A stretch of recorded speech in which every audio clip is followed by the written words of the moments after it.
When I was young, I used to play this game called Spyro the Dragon. It was one of my all-time favorite games, my childhood game. It made me who I am today. It made me the gamer that I am today. Spyro has been a big part of my life for multiple years, several years, ever since the game came out. I want to say a good 20 years now. And with the announcement of the Reignited trilogy that happened back in April, I wanted to go ahead and start talking about Spyro. Now, technically, Spyro's big launch date was supposed to be next month, but it has now been moved to November, which, in all honesty, I do understand and I do agree with. However, it doesn't make it any less disappointing that we don't have the game any sooner, or we don't have it nearer the anniversary. Now, with that being said, my name is Don, and today I'm going to go ahead and talk about two fan games for Spyro that I have recently come across. That would be Spyro Myths Awaken and Nitro.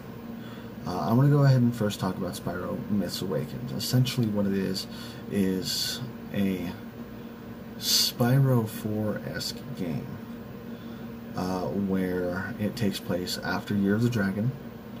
It does go ahead and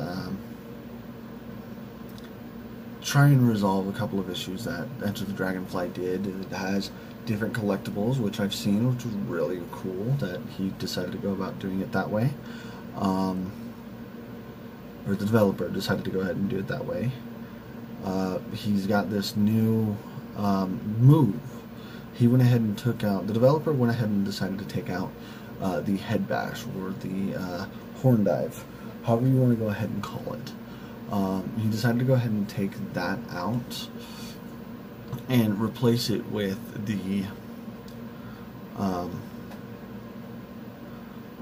this new move. Now, for the life of me, I can't remember what the name is called.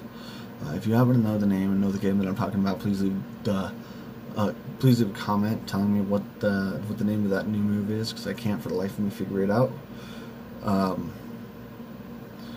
But a lot of the gameplay that he has been really wonderful, or that he's uploaded has been really wonderful. We've seen new homeworlds, new worlds, new realms, stuff like that, new characters. It just seems like it'd be a lot of fun to go ahead and play, and I can't wait to go ahead and get my hands on it. The next game I want to go ahead and talk about is a game about a robotic cat named Nytro. A robotic cat. This little robotic cat can swim in water. It has this like electric breath, kind of like how Spyro did have an electric breath in Enter the Dragonfly and other games. Honestly, the game looks quite amazing. The zap attack replaces the flame breath. The cat still charges, and the cat can swim underwater, so it's got more reminiscence with Spyro 2, which apparently in Spyro 1, Spyro was supposed to swim anyways, so that got taken out.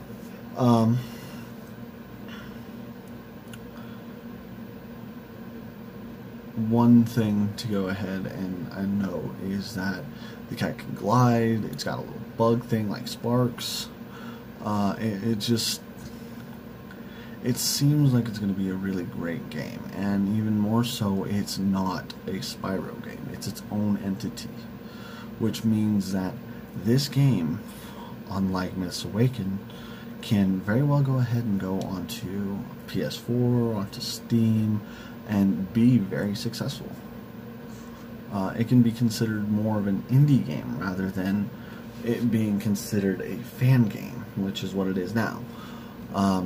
I wouldn't call it a fan game, not even in the least. It is inspired by Spyro, I will go ahead and admit that, but it by no means is a fan game.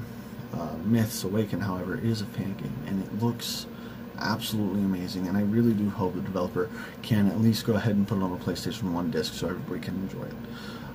Or, at that matter, put it on Steam or PS4 for free. So that way, you know, he doesn't get in trouble from Activision for releasing a game that he's profiting from, which I'd hate to go ahead and see. Next thing I wanted to go ahead and talk about actually has to do with what my opinion on the true Spyro 4 should be. Now, we all know what ended up happening after Activision left. First thing that ended up happening is we ended up going ahead and getting these games. Spyro 1 and 2 for the GBA. Yes, this is Spyro. You can't see it, but it is. I ripped off the tag like a long time ago. But essentially, we got those games literally right after the PlayStation era, which is funny because a lot of people go ahead and say that, oh, Enter the Dragonfly was the first game developed by somebody who wasn't Insomniac Games. That's not true. Game Boy games were not Enter the Dragonfly. Enter the Dragonfly was never touched. It was never even released by the time that they went ahead and released those. You don't believe me? There's a website called Dark Spyro that goes ahead and lists in order of release. Enter the Dragonfly is in the middle of Season of Flame and Attack of the Rhinox. So enough of my rambling.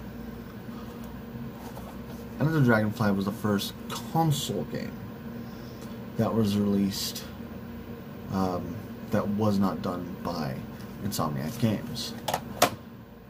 With that being said, we had one thing going with Enter the Dragonfly. It has potential. It really does. I'm not going to go ahead and say Enter the Dragonfly is a terrible game. It was just rushed and poorly taken care of. Thus why I understand why Toys for Bob went ahead and delayed their latest game, Spyro Reignited Trilogy. It's a big disappointment because we really wanted to go ahead and see that come out hopefully during the anniversary of Spyro, but since I thought that's not going to be the case, well, guess we're SOL and we'll just have to go ahead and wait until November. However, I'm glad that they did go ahead and do that, because that means that they're spending more time and effort and putting more care and love into these games rather than rushing it right out the door and getting out a game just to go ahead and make sales. And you know what? From what I understand, Toys for Bob had nothing to do with this.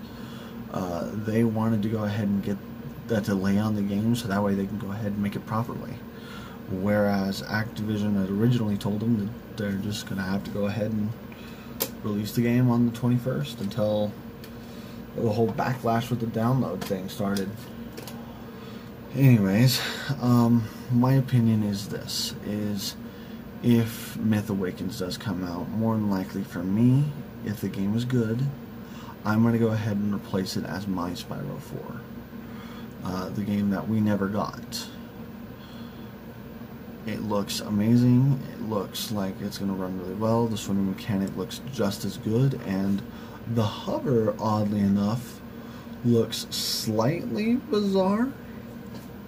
Rather than it being like a little flutter thing that Spyro does, it's just like one simple, and it just kind of lifts him up. It's really kind of neat. He's got new mechanics that we can go ahead and utilize to go ahead and get an extra oomph, which means that there can be very well higher than what hover can even go ahead and manage, which is really cool. And the horn dive is gone. We can't use the horn dive anymore. And we don't need to go ahead and have multiple different breaths to go ahead and play the game. It looks like a PS1 game even.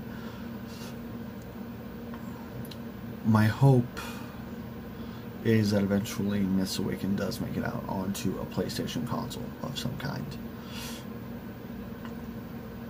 I don't see that happening anytime soon, but I do wish the developer good luck in getting that out as soon as possible.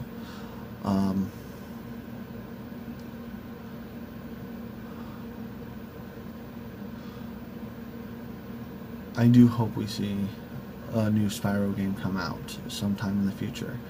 And hopefully, maybe the guy working on Myths Awaken does such a fantastic job that Toys for Bob ends up hiring them and helping them work on the next Spyro game after the Reignited trilogy. Who knows? We'll see. We'll hope. And with that being said, guys, my name is Don, and if you like what you heard or like what you saw, please subscribe. And I'll be making more and more of these videos as much as I possibly can. I'm going to try and make these on a weekly basis. Alright.